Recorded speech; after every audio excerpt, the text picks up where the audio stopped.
Hello everyone, स्वागत है आपका आपके यूट्यूब चैनल एम रेलवे में। आज हमारी हिस्ट्री की क्लास है। तो जैसा कि हमने कल देखा था वैदिक लिटरेचर के बारे में, या फिर कहे तो आर्यंस के बारे में, वैदिक एज के बारे में।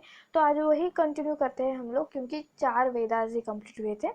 उससे पहले मैं आपको बता दूं, जनरल नॉलेज के लिए, जनरल अवेयरनेस के लिए एक्चुअली ई बुक हम लोगों ने बना रखी है, जिसमें हमने इंडियन हिस्ट्री, पॉलिटी, ज्योग्राफी और जीके 2020 कवर कर रखा है। बहुत ही बढ़िया पीडीएफ है। जिस किसी ने भी खरीद रखा है उनसे पूछ लीजिए, और अगर आपने नहीं खरीदा है तो फिलहाल जल्दी से जल्दी खरीद लेना। 150 रुपीज़ में है, शायद इसके जो है प्राइस बढ़ सकते हैं। ओके, चलिए स्टार्ट करते हैं आज की क्लास। जैसा कि हमने कल पढ़ा था 4 वेदास, जिसमें हमने पहले देखा ऋग्वेद, देन हमने देखा ऋग्वेद में क्या होते हैं, भजन। ठीक है, तो इसमें टोटल कितने भजन थे, 1028 है ना, 1028 हाइम्स कहते हैं उसे। और फिर उसके बाद हमने क्या देखा, सामवेद। सामवेद में क्या थी, मेलोडी। क्या मतलब, जो भजन लिखे गए हैं उन्हें बोलना कैसे है, ठीक है, उन्हें किस किस तरह से आपको जो है उसका रिसाइटेशन करना है। ठीक है, ये पढ़ा हमने सामवेद में। उसके बाद हमने क्या देखा, यजुर्वेद। अब यजुर्वेद में हमने क्या देखा, भजन तो लिख लिए, उसे बोलना कैसे वो भी लिख लिया, मतलब समझ लिया। अब उसे परफॉर्म कैसे करना है, उसकी कोई प्रोसीजर होगी। पानी नहा कर ही जो है हम लोग भजन करते हैं, या फिर हम जो है रिसाइटेशन करते हैं मंत्रों का। और पूजा जब हम करते हैं तब हम जो यज्ञ कुंड बनाते हैं वो स्क्वायर ही क्यों होता है, ये सब कुछ जो है यजुर्वेद में लिखा है। और सबसे लास्ट में आता है अथर्ववेद। तो अथर्ववेद में क्या है, हम लोगों ने देखा कि आयुर्वेदा की शुरुआत ही अथर्ववेद से हुई है। ठीक है, जैसे इंडियन म्यूजिक की शुरुआत कहाँ से हुई है, सामवेद से। तो हमने 4 वेदास देख लिए। अब उसके बाद जो 5th नंबर पे आता है द ब्राह्मणा लिटरेचर। अब ये ब्राह्मणा लिटरेचर क्या है, जो भी हमने अभी तक 4 वेदास में देखा है, जैसे कि हमने हाइम्स देखे, तो उस हाइम्स का एक्चुअल मीनिंग क्या है, उसे कहाँ कहाँ अप्लाई करना है, स्टोरीज क्या है, कहाँ से एक्चुअली ये हाइम्स, ये म्यूजिक ओरिजिन हुआ है, ये सब कुछ हमें मिलता है द ब्राह्मणा लिटरेचर में। कहाँ मिलता है बच्चों, याद रखना, ब्राह्मणा लिटरेचर में। ठीक है, ब्राह्मणा लिटरेचर में मिलता है ये सब कुछ। तो याद रखना कि ब्राह्मणा लिटरेचर जो है वो सब कुछ मीनिंग बताता है हर एक वेद का। ठीक है, हर एक वेद में उसका ओरिजिन कहाँ से है, क्यों बनाया गया है, क्या प्रोसीजर है, सारा का सारा मीनिंग बताया जाता है द ब्राह्मणास में। अब ये क्या है, लिपीज है, लिपीज काइंड ऑफ ये बुक्स है। ठीक है बच्चों, इस तरह से याद रखना। नेक्स्ट आर्यनिकास। ठीक है, एक मिनट, ये मैंने ऐड किया है इसकी इमेज, मैं आपको बता दूं। नेक्स्ट है अरण्य। अरण्य जब बोलते हैं हम लोग, तो अरण्य का मतलब क्या होता है, जंगल। ठीक है, तो ये अरण्यकाश जो चीज है, ये क्या चीज है, ये स्टोरीज है। किसकी स्टोरीज है, ये फॉरेस्ट बुक्स है। ठीक है, तो ये कंक्लूड पोर्शन ऑफ ब्राह्मणास, मतलब ब्राह्मणा एक लिटरेचर है, तो इसका कंक्लूजन जो है आर्यनका में है। ठीक है, इसका कंक्लूजन जो है आर्यनका में है। आपने देखा होगा इतनी बड़ी बड़ी रेफरेंस बुक्स होती है, और फिर उसका छोटे छोटे छोटे पोर्शन में कंक्लूजन दिया होता है। जैसे हम लोग 10th स्टैंडर्ड में वगैरह क्या करते थे कि बहुत ज़्यादा बुक्स पढ़ लेते थे, गाइड्स होती थी, और फिर लास्ट में क्या होता था कि जब एग्ज़ाम ऐसे 1.5 मंथ पे है, तो वो काइंड ऑफ बुक्स आते थे, ऐसे पतली सी बुक्स होती थी, उसे हम लोग अपेक्षित कहते थे, है ना, 21 अपेक्षित। तो वो जो होते हैं वो काइंड ऑफ कंक्लूजन होता है, सारे बुक का सारांश होता है। तो आर्यनकास भी क्या है, द ब्राह्मणास लिटरेचर का एक कंक्लूडिंग पोर्शन है। ठीक है, इसके फॉरेस्ट, आर्यनका को क्या कहा जाता है, फॉरेस्ट बुक। और ये आर्यनका जो है बच्चों, एक ब्रिज की तरह काम करता है वेदास और उपनिषद में। ठीक है, वेदास और उपनिषद में। अब उपनिषद क्या चीज है वो भी बताती हूँ मैं, फिर भी ये पहले याद रखना, आर्यनका जो है काइंड ऑफ एक ब्रिज की तरह काम करता है वेदास और उपनिषद में। ठीक है, वेदास और उपनिषद में। तो ये अच्छा याद रखना। ठीक है, और सबसे जो ओल्डेस्ट आर्यन का लिटरेचर है वो पूछा जाता है, तो वो है बृहदारण्यक। क्या है, बृहद आरण्यक। हमारे जीके के पीडीएफ में दिया गया है, ये बहुत ही हाईलाइट करके रेड पेन से, तो वो याद कर लेना बच्चों, जिस किसी ने भी खरीद रखा है, ठीक है। नेक्स्ट हम देखते हैं उपनिषद। तो उपनिषद क्या चीज़ है, ठीक है। उपनिषद क्या होता है कि ये जो है last phase of Vedic literature है। मतलब हमने क्या क्या देखा अभी तक, हमने देखा कि 4 वेदा की बुक बनी हुई है, ठीक है। ऋग्वेदा में भी 10 मंडल है, ठीक है, 10 मंडल है। फिर अलग अलग उसके पोर्शन है। वेदास देख लिए, वेदास देखने के बाद ब्राह्मणास देख लिए, है ना। ब्राह्मणास के बाद हमने क्या देखा, अरण्यकास। अरण्यकास के बाद लास्ट में है उपनिषद। मतलब देखो बच्चों, ये ऐसी मोटी सी बुक थी, उसका छोटा छोटा पोर्शन इसमें आया, फिर उसका छोटा पोर्शन इसमें और फिर इसमें, ऐसे मतलब छोटा छोटा छोटा छोटा छोटा पोर्शन जो है बढ़ता गया, उसका कंक्लूजन आता गया। मतलब लाइक कि इतनी सारी लंबी सी लाइन का मीनिंग, छोटा सा मीनिंग क्या हो सकता है, वो कंक्लूड किया गया उपनिषद में, ठीक है। उपनिषद में कंक्लूजन किया गया। ये लास्ट फेज है वैदिक लिटरेचर की, याद रखना।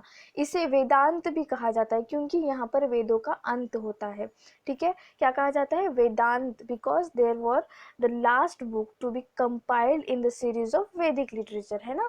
और जो हमारा सत्यमेव जयते हमारे नेशनल एम्बलम में लिया गया है, वो कहाँ से लिया गया है, तो वो मुंडका उपनिषद। 100% बहुत बार क्वेश्चन पूछा गया है। मैंने इसके पहले भी जब previous year question answer discuss किए, उसमें बताया था कि IAS 2019 का प्री का 2 मार्क्स का क्वेश्चन था कि सत्यमेव जयते ये नेशनल एमएलएम जो लिया गया है वो कौन से उपनिषद से लिया गया है।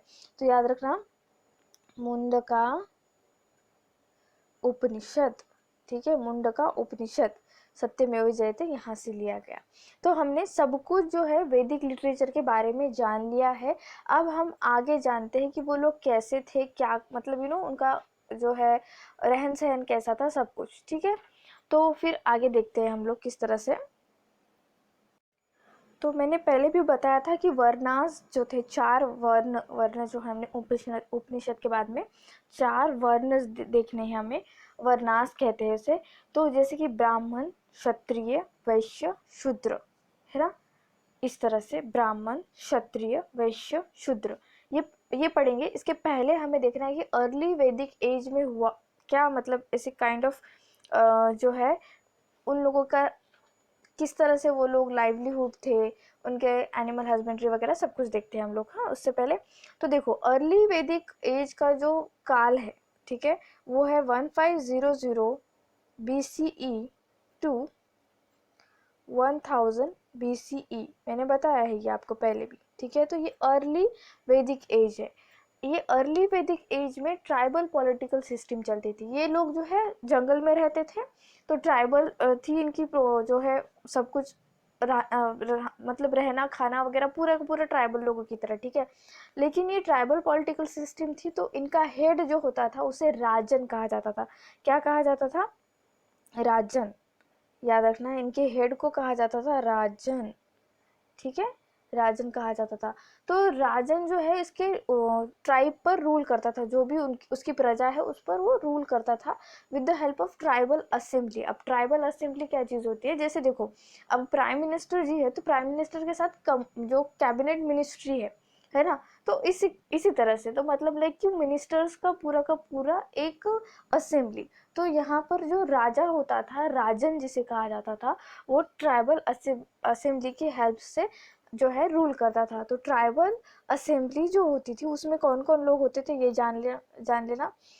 सभा एंड समिति होता था, ठीक है, मतलब लाइक सभा एंड समिति, 2 पार्ट होते थे इसमें, सभा एंड समिति।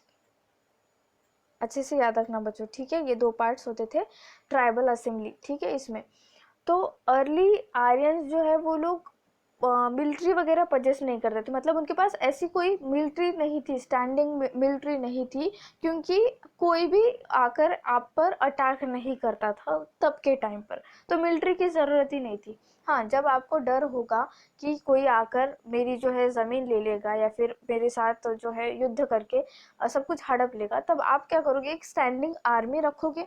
उसी तरह से अर्ली वैदिक एज में कोई भी स्टैंडिंग आर्मी नहीं थी। और एडमिनिस्ट्रेशन जो है उस टाइम पर कैसा होता था कि होल ट्राइब के हेल्प से एकदम डेमोक्रेटिक सिस्टम होता था, ठीक है। मतलब ऋग्वेदा के टाइम पे की बात है ये, कि वहाँ पर एज सच राजन है, इसका मतलब ये नहीं कि वो जो बोलेगा वो होगा, बिल्कुल नहीं। डेमोक्रेसी थी, टोटली डेमोक्रेसी थी वहाँ पर। जो है जब भी सभा समिति बैठती थी तो लड़कियों को या फिर कहा जाए तो महिलाओं को उस सभा समिति में जो है बैठने का या फिर कहे तो चर्चा करने का जो है उन्हें अवसर मिलता था।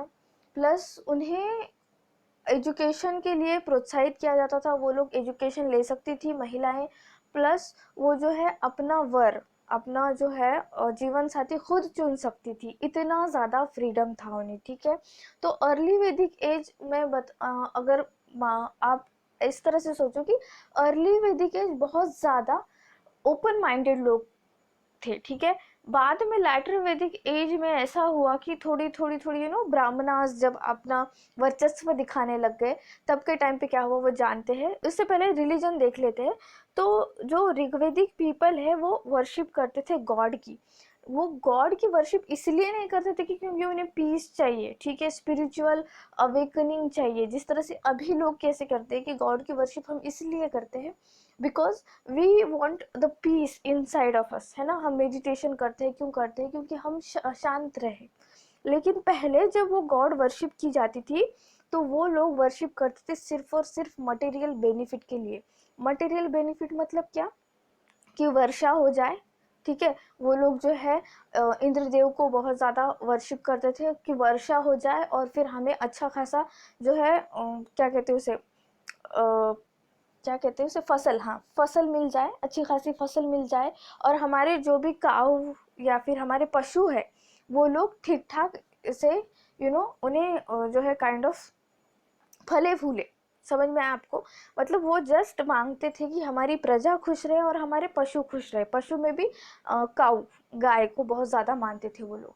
तो ये लोग एकदम नोमैडिक लाइफ जीते थे। नोमैडिक लाइफ मतलब एक जगह टिक कर नहीं रहते थे। कैसे करते थे ना, सपोज 4 महीने के लिए कहीं रुक गए, 4 महीने के लिए रुक गए तो वहाँ पे खेती कर ली, खेती कर ली और जितना भी आपको अनाज मिला वो अनाज इकट्ठा किया और फिर चलने लगे, आगे बढ़ने लगे, ठीक है। मतलब ट्राइबल लोग ऐसे ही होते हैं, तो वो जंगल से जंगल फिरते रहते हैं। नोमैडिक लाइफ इसी को कहा जाता है, ठीक है। तो अर्ली आर्यंस जो थे वो नोमैडिक लाइफ जिया करते थे। और इनका मेन ऑक्यूपेशन क्या था, तो ये कैटल रेयरिंग करते थे और एग्रीकल्चर करते थे। मतलब लाइक कि कैटल रेयरिंग में ये क्या करते थे बच्चों, बहुत सारी गाय पालते थे और ये लोग मिल्क प्रोडक्ट्स बहुत ज़्यादा खाते थे। लाइक मिल्क हो गया, दही हो गया, घी हो गया। तो ये मिल्क प्रोडक्ट्स पे बहुत ज़्यादा डिपेंडेंट थे, ठीक है। इसीलिए वो लोग चाहते थे कि उनकी प्रजा और उनके पशु अच्छे से फले फूले, है ना। मैंने बताया कि वो स्पिरिचुअल अवेकनिंग के लिए जो है गॉड को बिल्कुल याद नहीं करते थे। वो बस इसलिए याद करते थे कि बारिश हो जाए, कुछ भी प्रॉब्लम ना आए, फसल अच्छे से आए, इस तरह से। अब ये अर्ली वैदिक एज हो गया। अब लैटर वैदिक एज में हुआ क्या था, मैंने बताया कि वो नोमैडिक लाइफ जीते थे, ठीक है। ये याद रखना बच्चों, क्वेश्चन बनता है इसका।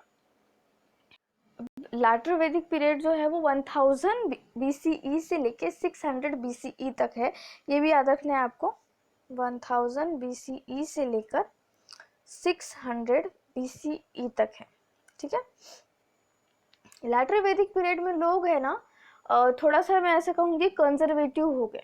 कंजर्वेटिव हो गए वो लोग, लोगों ने जो है महिलाओं को समिति में, सभा में आने का जो है अवसर, या फिर कह सकते हो कि उन पर रेस्ट्रिक्शन दे दिए। उन लोगों को एजुकेशन लेने नहीं दिया।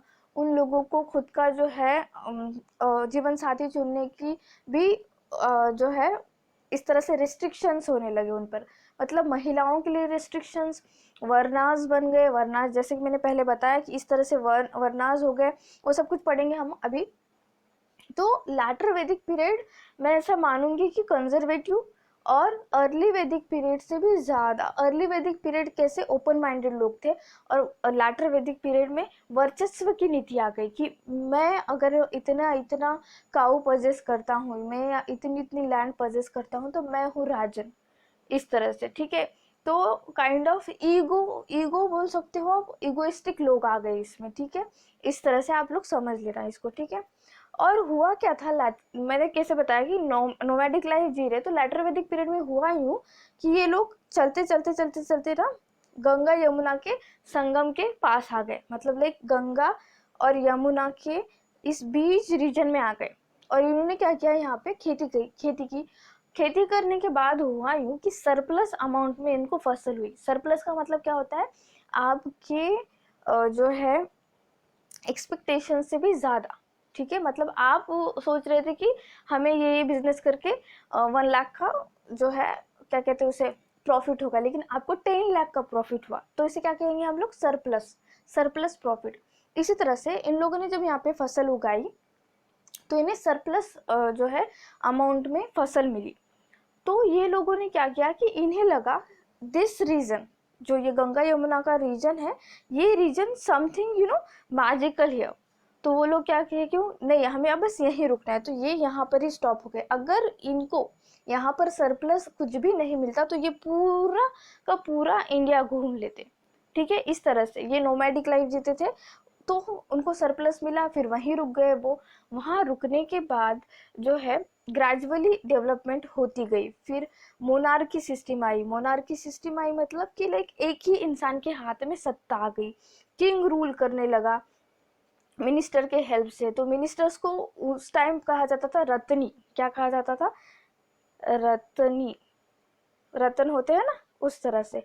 तो मिनिस्टर की हेल्प से जो है एक किंग जो है पूरा का पूरा पूरे के पूरे एरिया में एक तरह से वर्चस्व आ गया किंग का, और वो किंग के हाथ में रूल आ गया। ठीक है, वो रूल करने लगा, और with the help of his ministers और army required to protect the kingdom. अब जो है इन्होंने लैटर वैदिक पीरियड में आर्मी रखना शुरू कर दिया।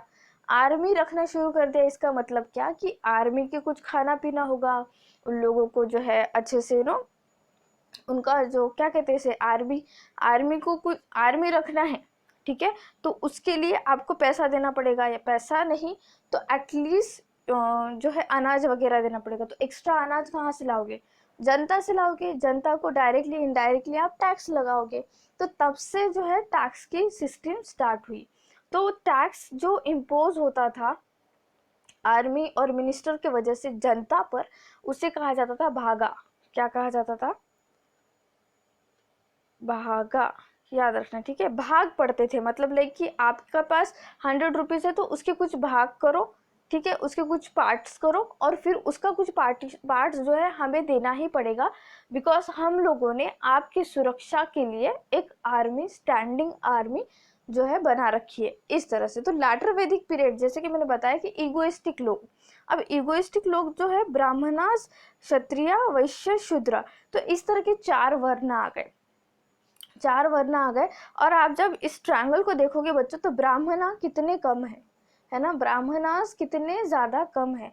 तो ये लोग जो है बहुत ज़्यादा जानकार थे, इनको संस्कृत आती थी, they know about Vedas, they are so much intellectual person.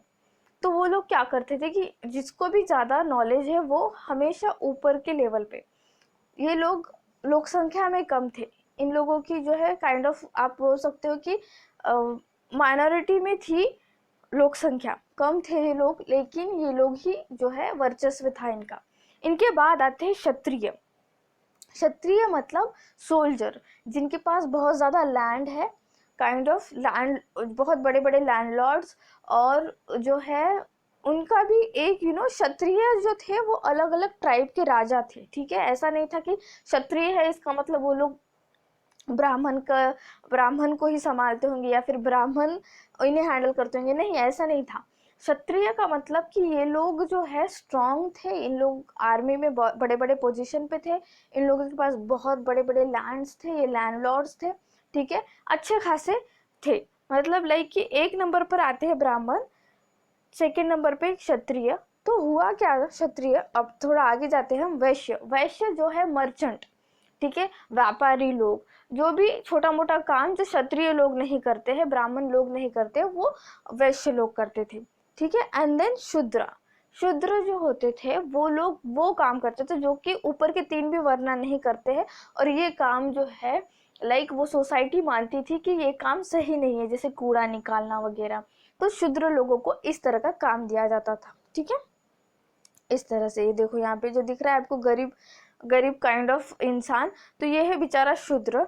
वैश्य मतलब मर्चेंट, और क्षत्रिय ये लोग स्ट्रांग थे, एंड ब्राह्मणास ये लोग इंटेलेक्चुअल थे, ये बहुत ज्यादा होशियार लोग थे। तो होता क्या है कि ब्राह्मणास जब अपना वर्चस्व दिखाने लगते हैं और अपने नॉलेज का गलत इस्तेमाल करने लगते हैं, तो क्षत्रिय, क्षत्रिय जो सेकंड हाईएस्ट वर्ण है, वो लोग अपना अपना नया जो है काइंड ऑफ मेथोडोलॉजी कह सकते हो आप, या फिर नया रिलीजन, क्षत्रिय जैसे कि बुद्धिज्म, जैनिज्म, कहाँ से आए ये लोग? बुद्धा, ये क्षत्रिय खानदान के प्रिंस थे। महावीरा, वो भी एक क्षत्रिय खानदान के प्रिंस थे, ठीक है। तो ये हम बुद्धिज्म जैनिज्म में पढ़ेंगे। फिर भी मैं बता दूं कि ये जो नए नए रिलीजन का क्या कहते हैं उसे, इन्विजन हुआ है इंडिया में, जस्ट बिकॉज कि ब्राह्मण लोगों ने अपनी नॉलेज का गलत इस्तेमाल किया। तो वैदिक लिटरेचर यहाँ तक ही था, इसके बाद हम जो है आगे का सब कुछ पढ़ेंगे। Thank you so much. आज आज के लिए काफ़ी है इतना। चलिए फिर, thank you so much for watching. Please subscribe my channel, share this video, like this video, and please keep revising. Thank you.